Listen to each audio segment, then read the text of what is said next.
سلام. در هفته گذشته شاهد بودیم که صدا و سیمای آخوندی به یک موضوعی گیر داد که بعد چون نتونست خوب جمع و جورش کنه همون موضوع بهشون گیر داد. یعنی تا دلتون بخواد از همه تریبون‌های نظام، از نمایش جمعه گرفته تا مصاحبه‌های مقامات ریز و درشت و گزارش‌های تلویزیونیشون، همه تلاش می‌کردند که از این ماجرا یک معجون تقویتی درست کنند تا نیروهای وارفته نظام رو باهاش حال بیارن. رمزگشایی از بخشی از اطلاعات جعبه سیاه جنگ روانی دشمن بیاد در این محوطیول اقتدار ایران و بعد هم غیور مردان دلاور اطلاعات سپاه او رو دستگیرش کنن. در دستگیری سرشبکه کانال ضد انقلاب و معاند آمد نیوز را تبریک گفت. دستگیری روح الله زم و این کار خداست، در اولش کار خداست. جزئیات دستگیری روح الله زم به زودی منتشر می شود. فصل مشترک همه این گزارشات که با تصاویر تکراری و جملات کلیشه‌ای پر شدند اینه که میخواد یک جوری به ضرب چیدن کلمات اغراق‌آمیز به بیننده بقبولونه که آقا سپاه خیلی زور داره. سازمان اطلاعات سپاه در این عملیات حرفه‌ای، هوشمندانه و چند وجهی با بکارگیری روش‌های نوین اطلاعاتی و شگردهای ابتکاری سرویس‌های بیگانه را مدیریت کرد و فریب داد و روح الله زم را به داخل کشور هدایت و بازداشت کرد. یکی دیگه از اهداف این گزارشات اینه که به صورت خیلی زمخت و نظریف میخواد القا کنه که هر جای دنیا هم که باشی سپاه بالاخره میتونه شما رو هدایت کنه به داخل کشور. یعنی این همه گزارش درست کردن که یک تصویر بالیوودی از اطلاعات سپاه درست کنن، یه چیزی اون برای مردان ایکس و فلش که اینا میتونن همه رو با یه قدرت ماورا و طبیعه هیپنوتیزم کنن و هدایت کنن به داخل کشور. که میخواد بگه چی؟ بترسین دیگه، از اطلاعات سپاه بترسین. اما آنچه که همه این رسانه ها نمیتوانند آن را کتمان کنند این پیام است. یک پیام داره، اونم این هستش که هر جای دنیا باشید در چنگ نظامی، هر جای کره زمین باشید در دسترس مایید. یعنی هر جا، از کف اقیانوس تا ایستگاه فضایی بین المللی هم که باشی باید بترسین، چون اینا میتونن شما رو هدایت کنن. یعنی چی میتونن هدایت کنن؟ یعنی مثلا جویستیک های مخصوص دارن، بعد یکی نخواد فریب بخوره یا هدایت بشه چی؟ باید ترسید. ولی نکته آخری که گزارشگرای تیویریش خیلی باهاش ذوق میکنن و خرکیف میشن اینه که میخوان وانمود کنن که یک عملیات خیلی پیچیده صورت گرفته که همه رو پیشونده، از سرویس های اطلاعاتی کل جهان تا تمام رسانه‌های دنیا. هر روزم تکرار میکنه که آقا همه سرگیجه گرفتن. سردرگمی و به عبارت بهتر سرگیجه ضد انقلاب از بازداشت سرشبکه کانال آمد نیوز.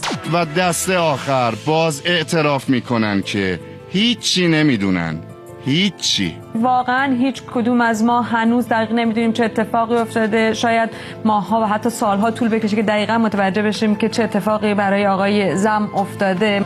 که با یک عملیات پیچیده اطلاعات سپاه طی یک عملیات پیچیده روح الله زم، روابط عمومی سپاه پاسداران اعلام کرد این سرشبکه ضد انقلاب در یک عملیات پیچیده و با حربه فریب اطلاعاتی گرفتار شد. حالا میخوایم ببینیم که واقعاً عملیات پیچیده‌ای صورت گرفته یا اینکه میخوان پیچیده نشونش بدن این عملیات رو. و سوال مهمتر این که اصلاً کدوم عملیات؟ آیا میشه اسم این واقعه رو عملیات گذاشت؟ برای پاسخ به این سوالات باید یک بار این قضیه رو ببریم زیر ذره‌بین که ببینیم کجاش پیچیده بوده. توی این چند روز گذشته معلوم شد که سر و ته آمد نیوز 5 نفر بیشتر نبودن. یه روح الله زم بوده که خودش رو مؤسس آمد نیوز معرفی میکنه. یه شیرین نجفی بوده که خودشون میگن دست راست روح الله زم بوده و توی ترکیه مستقر بوده. یکی وفا نیکبره که میخواد خودش رو اسپانسر مالی آمد نیوز جا بندازه و توی استرالیا زندگی میکنه. یکی هم مازیار نامی بوده که خودش رو مدیر فنی و آشنای خانوادگی روح الله زم در فرانسه معرفی میکنه و یک نفر دیگه هم هست به اسم مسعود. حالا تمام پیچیدگی مورد ادعای این عملیات اینه که چطور روح الله زم رو طبق اطلاعیه سپاه هدایت کردن به عراق و از اونجا هم به ایران. در این رابطه نزدیکان روح الله زم این جوابها رو دادند. چند دفعه جناب زم با من صحبت کرده بود در این خصوص. میگفت که از طرف دفتر آیت الله سیستانی با اون شروع کردن به تماس گرفتن، ولی هیچ وقت دقیق برا من توضیح نمیداد که ایشون به چه طریقی با ایشون شروع کردن به گفتگو کردن. میگفت که آقای سیستانی ظاهر تمایل کرده که با روح الله زم ملاقاتی داشته باشه، دوست داره که روح الله زم تو مسائل دینی زیاد شرکت نکنه و برای خود آقای زم هم با توجه که پیشینه ایشون روحانی بود، پدرش خیلی تمایل داشت که یه ملاقاتی با آیت الله سیستانی که یه وجهه خاصی توی شیعه های جهان داره داشته باشه. یعنی من کشته مرده این منطقتم. چون روح الله زم باباش آخوند بوده میخواسته با سیستانی یه ملاقات داشته باشه و سیستانی هم در به در دنبال روح الله زم میگشته که این نکته رو بهش بگه که تو زیاد تو مسائل دینی وارد نشو. هیچ کی هم نه، اونم سیستانی که تو کل اینترنت بگردی 10 تا ملاقات ازش گیر نمیاری. حالا ملاقات با کی؟ روح الله زم که هیچ آدم حسابی تا به حال باهاش ملاقات نکرده. بعد مثل اینکه طرف متوجه میشه که داره میبافه، میخواد ابروشو درست کنه که میزنه چشم و چالش هم کور میکنه. آقای زم اعتقاد داشت که باید یه نفوذ خاصی در بین شیعه ها بکنه و به آیت الله سیستانی هم یه ارادت خاصی داشت. ایشون میگفت که آیت الله سیستانی با هر کسی ملاقات نمیکنه، برام خیلی مهمه که آیت الله سیستانی نظرش رو جلب کنم که بتونم یه نفوذی در قم پیدا بکنم، بتونم یه آزادی رو به مردم ایران بدم. اصلا تلاش نکنید ربط منطقی توی این جملات پیدا کنید، چون ریسک سکته داره. ببین چی داری میگی تو؟ زم با سیستانی برای نفوذ تو شیعه از قم که آزادی رو به مردم بده؟ آخه شنونده هاتون رو چی فرض کردید شما؟ عملیات پیچیده که میگفتن این بود؟ یعنی اینجوری زم رو بردن عراق؟ با میگفتی زم رفته از جیبوتی آزادی بده به مردم، باورپذیرتر بود. آخه زم نفوذ تو شیعه؟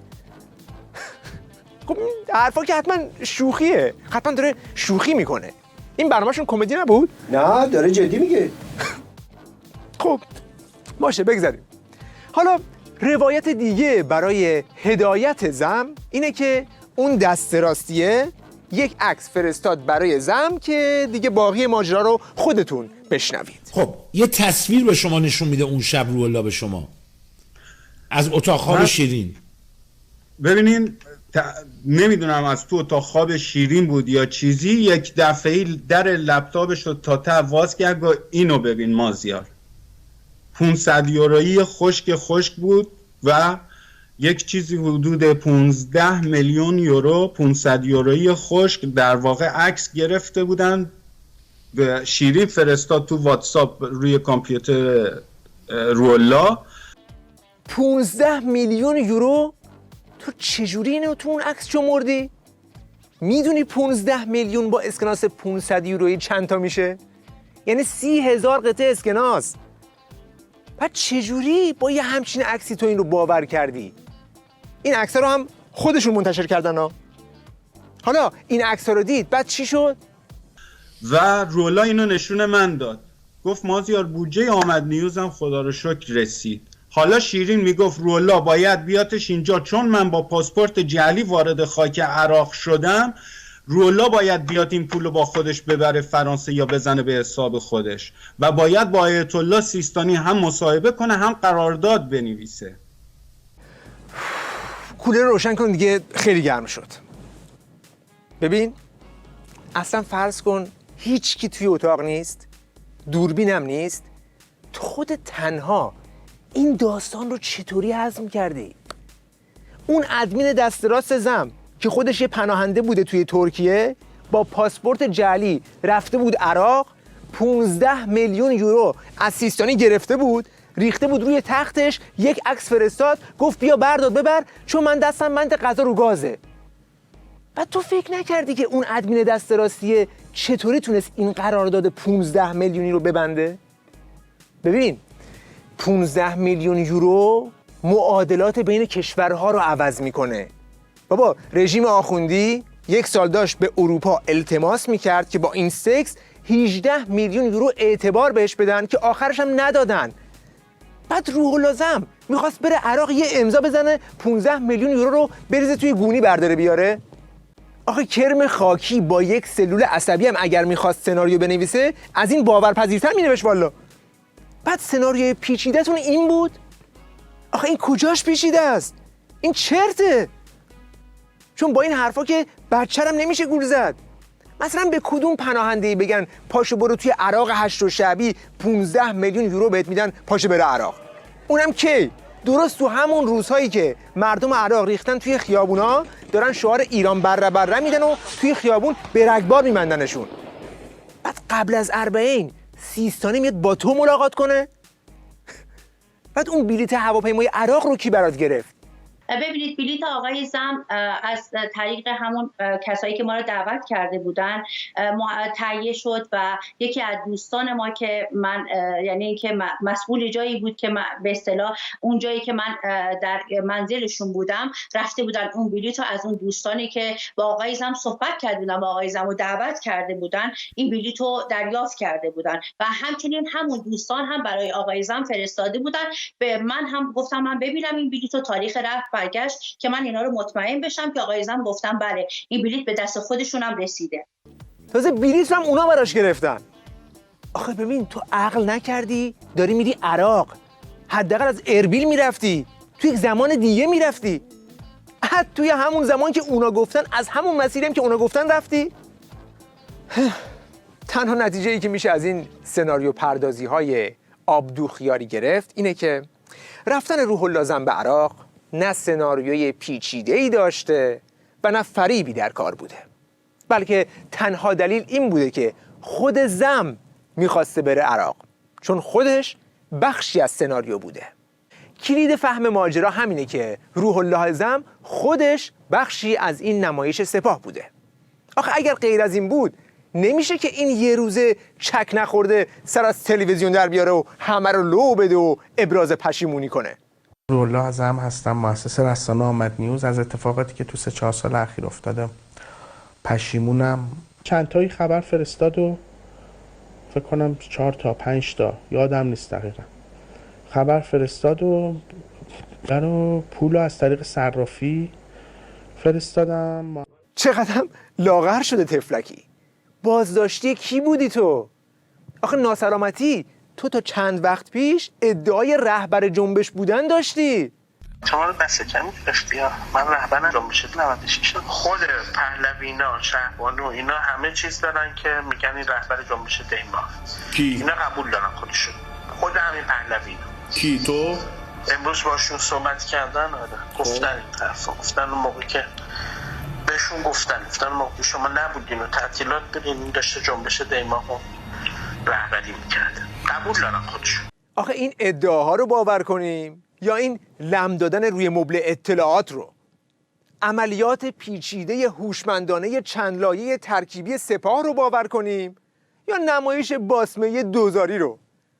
آخه این سناریوها رو میدین کدوم پاسدار مغز فندقی بنویسه؟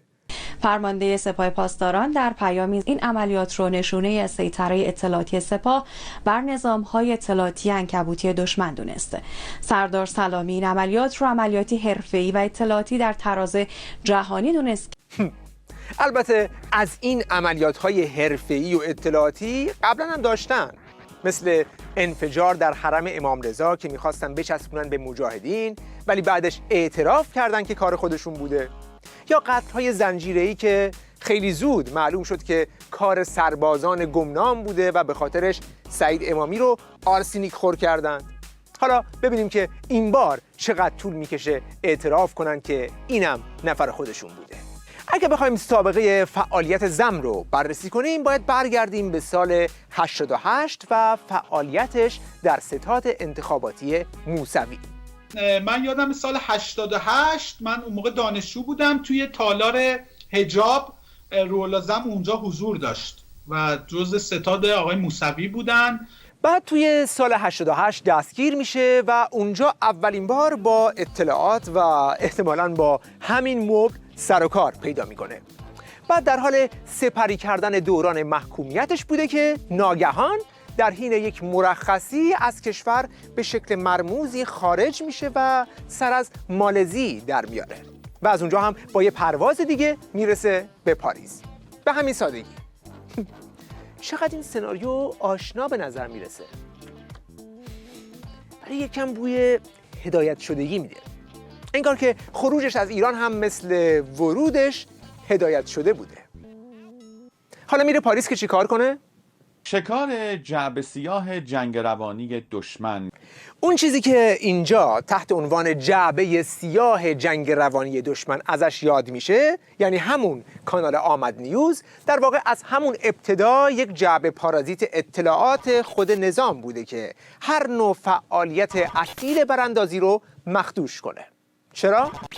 چون از ابتدا خودشون این کانال رو با رانت اطلاعاتی بادش کردند که جای جاش هر استفاده‌ای که میخوان ازش بکنند. یه پدیده‌ای رخ میده، یه فسادی تو کشور رخ میده به عنوان مثلا فساد املاک نجومی، مثلا تصور کنید مقوله اذهان رو درگیر میکنه. صدا سیما همه رو ممنوع میکنه، مثل یه دولت که همه رو ممنوع کنه از واردات گوش، به یه نفر بگی فقط تو حق داری وارد کنی. صدا سیما با بخشنامه و ابلاغ و اینا همه رو ممنوع میکنه، همه باید سکوت کنن، هیچ کی حق نداره حرف بزنه. فلز توزیع رانت میکنه به آمد نیوز و BBC و اینا. آمد نیوز میشه مرجع اخبار در مورد املاک نجومی. یعنی خودشون با دادن اطلاعات مشخص و حساب شده تحت عنوان افشاگری این کانال رو بولد کردند تا بتونه ژست مخالف نظام بگیره، ولی بعد سر بزنگاه آلترناتیو اصلی نظام رو خط سرخ خودش اعلام بکنه. من اصلا یکی خط قرمزام مجاهدین خلق، پدر خودم رو مجاهدین خلق داشت ترور میکرد. یک نشریه داشتم به اسم نشریه مجاهد که بالاش زده بودن عکس پدر منو انداخته بودن اینجا که اینو هر جا دیدین بزنیش. اصلا من خط قرمزم مجاهدین خلق. خب این آقایی که خط سرخش مجاهدین خلقه جا به جا توی کانالش هم همین خط رو پیاده میکرد، در حالی که همدستانش تلاش میکنن اون رو یک چیز دیگه جلوه بدند.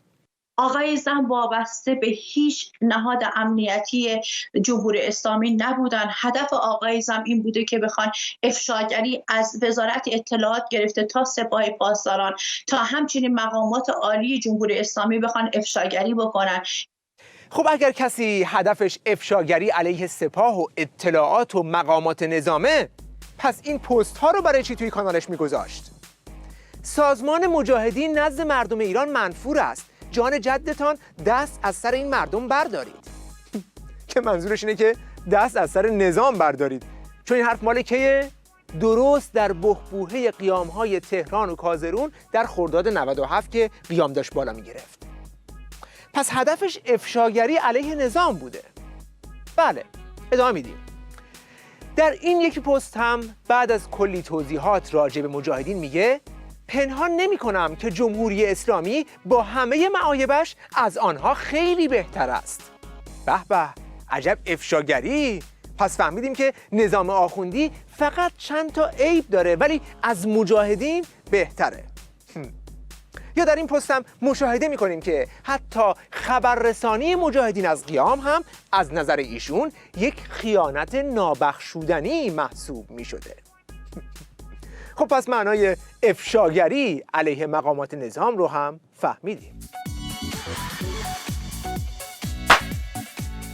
در نهایت میشه گفت فیلی که تحت عنوان عملیات پیچیده چند لایه اطلاعات سپاه هوا کردند، در اصل عملیات روی نفر خودشون بوده که میخوان به عنوان یک پیروزی اطلاعاتی نمایش بدن تا در برابر موج ریزش در سپاه توی این شرایط بحرانی نظام یک قدرت نمایی روی میز بذارن. درست مثل اون پدری که هر وقت از قلدر محلشون کتک میخورد میومد خونه و بچه خودش رو کتک میزد. وقتتون بخیر و خدا نگهدار.